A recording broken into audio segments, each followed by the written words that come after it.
কৃষক পশুপালকৰ বাবে যেন অভিশাপস্বৰূপ এই বানপানী। এক অবৰ্ণনীয় পৰিৱেশ। চাৰিওফালে কেৱল অন্ধকাৰ অন্ধকাৰ আৰু অন্ধকাৰ। বানৰ কোবাল সোঁতে উটুৱাই নিলে অৰ্ধশতাধিক গাহৰি। মৃত্যুৰ মুখত পৰিল 5জনীকৈ চেউৰী গৰু। ঘাঁহ যোগান ধৰিছে যদিও সেয়া পৰ্যাপ্ত নহয়। ক্ৰমাৎ দুৰ্বল হৈ পৰিছে 60তকৈও ওপৰৰ জাৰ্চি গাই। হয়, বোকাখাটত বানে তছনছ কৰিছে কৃষক পশুপালকৰ সপোন। দৈনিক 300 লিটাৰ গাখীৰ উৎপাদনৰে মৰিয়াহোলাত দুগ্ধ বিপ্লৱ সূচনা কৰা পশুপালকৰ বৃহৎ ক্ষতি। ঋণত ডুবি থকা পশুপালকৰ সন্মুখত এতিয়া বৃহৎ প্ৰত্যাহ্বান। বোকাখাটৰ বান বিধ্বস্ত মৰিয়াহোলাৰ চহলা চাপৰিৰ স্বামীনাথ চাহু আৰু পুত্ৰ ৰোহিত চাহুৱে 9টা বছৰ পূৰ্বে স্বাৱলম্বিতাৰ পথ বাছি লৈ মাত্ৰ এজনী জাৰ্চি গৰুৰে দেখিছিল এটা সচ্ছল জীৱনৰ সপোন। বহিৰাজ্যত কোম্পানীত কৰ্মৰত পুত্ৰয়ো চাকৰি বাদ দি স্বাৱলম্বিতাৰে জীৱন গঢ়াৰ সপোন বুকুত বান্ধি উভতি আহিছিল ঘৰলৈ। কিন্তু বাৰিষাৰ বলীয়া বানে যেন তেওঁলোকৰ জীৱনলৈ নমাই আনিলে কাল অমানিশা। ব্ৰহ্মপুত্ৰৰ খহনীয়াত সৰ্বস্বান্ত হোৱা স্বামীনাথে পুত্ৰক সাৰথি কৰি আৰম্ভ কৰা গোপালনৰ ফাৰ্মখনত বৰ্তমানো আছে 70জনীৰো অধিক জাৰ্চি গাই। নীৰৱে দুগ্ধ বিপ্লৱৰ সূচনা কৰা চাহুৰ ফাৰ্মত দৈনিক উৎপাদন হয় 300ৰ পৰা 350 লিটাৰ গাখীৰ। বোকাখাটৰ লগতে নুমলীগড় শোধানাগাৰৰ নগৰাঞ্চল আৰু গোলাঘাটৰ ভিন্ন প্ৰান্তলৈ প্ৰেৰণ কৰে স্বামীনাথ চাহুৰ ফাৰ্মৰ গাখীৰ। প্ৰতিদিনে বিক্ৰী কৰে প্ৰায় 18,000 টকাৰ গাখীৰ। শেহতীয়াকৈ ব্যক্তিগত বেংকৰ ঋণ লৈ লগতে এখন গাহৰি ফাৰ্মো সংযোগ কৰি লৈছে তেওঁলোকে। কিন্তু দুৰ্ভাগ্যজনক কথা এয়ে যে যোৱা কেইটা দিনত হোৱা প্ৰলয়ংকাৰী বানে এক প্ৰকাৰ বিধ্বস্ত কৰি পেলালে পৰিয়ালটোক। ফাৰ্মখনৰ পৰা বানে উটুৱাই নিলে ঋণ লৈ পোহা অৰ্ধশতাধিক গাহৰি। নষ্ট হ'ল হাজাৰ হাজাৰ টকাৰ পশু দানা। ইতিমধ্যে বানত আক্ৰান্ত হৈ মুমূৰ্ষ প্ৰায় অধিক সংখ্যক পশুধন। পৰ্যাপ্ত খাদ্যৰ অভাৱত আক্ৰান্ত পশুধনৰ পৰা কৰিব পৰা নাই দুগ্ধ উৎপাদনো। পৰিশোধ কৰিব লাগে বেংকৰ ঋণ। এক প্ৰকাৰ বিপদত এতিয়া স্বাৱলম্বী পশুপালক পিতা পুত্ৰ। আমাৰ লোকচানৰ সন্মুখীন আমি লকডাউনতো হোৱা নাই।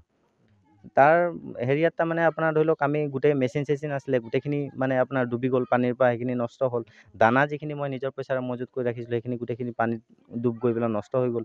প্লাছ আপোনাৰ গাহৰি আমাৰ যিমান আছিলে গাহৰি ৰাতি পানীৰ পৰা কাৰণে আমি গাহৰিখিনি ৰেস্কিউ কৰিব নোৱাৰিলোঁ আৰু সেইখিনি বান্ধি থোৱা নাছিলে কাৰণে তাৰমানে সেইখিনি পানীত সৰহভাগ পোৱালি তাৰমানে পোৱালি আৰু ডাঙৰ গাহৰি গাভিনী কিছুমান আছিলে সেইখিনি উটি গৈ এতিয়া আমি কিছুমান জেগাত গৈ পেলাই পাইছোঁ সিহঁতৰ মৰা মানে অকল মৰা হেৰিটোহে পাইছোঁ আৰু তাৰমানে জীয়াই থকা অৱস্থাত আমি উদ্ধাৰ কৰিব নোৱাৰিলোঁ।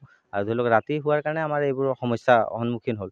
আৰু এতিয়া আমাৰ প্ৰায় 100টামান গাহৰি পোৱালিসহ আছিলে, কিন্তু থকাৰ ফলত এতিয়া বৰ্তমান মোৰ তাতে 10-12টাহে দেখি পোৱা গৈছে মানে জীৱিত অৱস্থাত। এতিয়া য'তে ত'তে মৰি থকা আছে। এতিয়া গাখীৰ বুলিবলৈ আমাৰ মানে একেবাৰে শূন্য। আৰু এতিয়া তাৰমানে গাখীৰ আমাৰ বানপানীৰ আগলৈকে 300ৰ পৰা 350 লিটাৰ গাখীৰ আমি প্ৰডাকশ্যন কৰিছিলোঁ।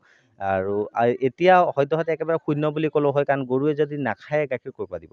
আৰু সেইখিনি গৰু যেতিয়া গাখীৰ এতিয়া যদি আমি খীৰাই দিয়া যায় কিন্তু সেইখিনি গৰু পৰি যাব, কাৰণ সিহঁতৰ কেলচিয়াম গাত একো নায়েই নথকা। এতিয়া উঠিবই নোৱাৰে গৰু। এতিয়া মানে এনেকুৱা লাগিছে মানে আমি কি কৰিম মানে উপায়বিহীন হৈছোঁ। মানে আমি বিভাগীয় কৰ্তৃপক্ষক আমি অৱগত কৰিছিলোঁ, ফোন যোগেও জনাইছিলোঁ বা আমি দৰখাস্তও কৰিছিলোঁ।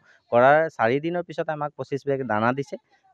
সেই 4 দিনৰ পিছতে যিটো দানা দিছে যোৱাকালি দিছে সেইটো আনি পেলাই আমি খোৱালোঁ। দৰবো অলপ চলপ দিছে, কিন্তু তেওঁলোকে মানে ইয়াতে তাৰমানে ভিজিট কৰি পেলাই বা ইয়াতে চাবলৈ কাৰণে কোনো প্ৰশাসনৰ লোক হওক বা আমাৰ বিভাগীয় লোক হওক কোনো আজিলৈকে উপস্থিত হোৱা নাই। আজি 5 দিন হৈ গ'ল বানপানী নাই কোনো চিকিৎসকো অহা নাই ইয়ালৈকে বৰ্তমানলৈকে। এনেই ফোন যোগে তেওঁলোকে ধৰি লওক হেৰি লৈছে, খবৰ লৈছে আৰু যোৱাকালি দানাও দিছে, কিন্তু তেওঁলোকে আহি পেলাই ইয়াতে সৰজমিন তদন্ত কৰা নাই বা তেওঁলোকে গৰুখিনিক চিকিৎসা প্ৰদান আজিলৈকে বৰ্তমানলৈকে মই পোৱা নাই। গাখীৰটোৱে যদি নোহোৱা হ'ব আমাৰ মেইন, তেতিয়া মই গৰুখিনি খুৱাম ক'ৰ পৰা, পৰিয়ালটো ক'ৰ পৰা পোহপাল দিম বা বেংকৰ ঋণখিনি ক'ৰ পৰা মাৰিম, সেইটো কথা লৈ পেলাই মানে মোৰ বহুত চিন্তা হৈছে। আৰু মই এইটোৰ হেৰিয়াত মানে অসম চৰকাৰ তথা আমাৰ মাননীয় মন্ত্ৰী মহোদয়, বোকাখাটৰ MLA আৰু কেবিনেট মিনিষ্টাৰ ছাৰক এবাৰ নিজে আহি পেলাই তেওঁলোকক এবাৰ পৰ্যবেক্ষণ কৰি মোৰ ফাৰ্মখনৰ গতি চাবলৈ কাৰণে অনুৰোধ জনাইছোঁ আৰু তেওঁলোকৰ পৰা মানে ধৰি লওক যিমানখিনি পাৰে মোক সহায় সহযোগ কৰি যাতে আগৰ পৰ্যায়লৈ মোক ঘূৰি যাবলৈ কাৰণে আৰু তেওঁলোকে যিটো চাৰ্টিফিকেট বা যিটো সন্মান সম্বৰ্ধনা দি পেলাই যিটো উৎসাহ জগাইছিলে, যিটো উৎসাহত মই কাম কৰিছিলোঁ, আজি সেইটো মানে মনোবল মোৰ ভাঙি পৰিছে।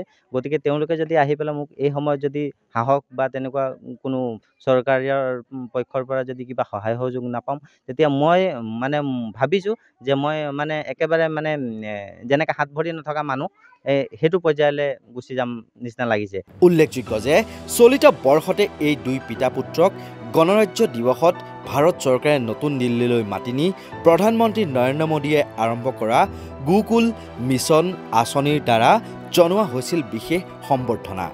লাভ কৰিছিল অংকুৰিত অসম কৃষি বঁটাও। পিছে বিপদৰ সময়ত এতিয়া এই আদৰ্শ পশুপালকদ্বয়ৰ কাষত উপস্থিত হ'বলৈ আহৰি হোৱা নাই বোকাখাত প্ৰশাসন, জনপ্ৰতিনিধি কিংবা পশু চিকিৎসা বিভাগৰ। অৱশ্যে আশাৰ ৰেঙনি উদয় হওক বুলিয়েই মুখ্যমন্ত্ৰীলৈ সাহায্য বিচাৰি পত্ৰ প্ৰেৰণ কৰিছে বিপৰ্যস্ত পশুপালকদ্বয়ে। বোকাখাতৰ পৰা উত্তম শৰ্মাৰ প্ৰতিবেদন, নৰ্থ ইষ্ট নাও।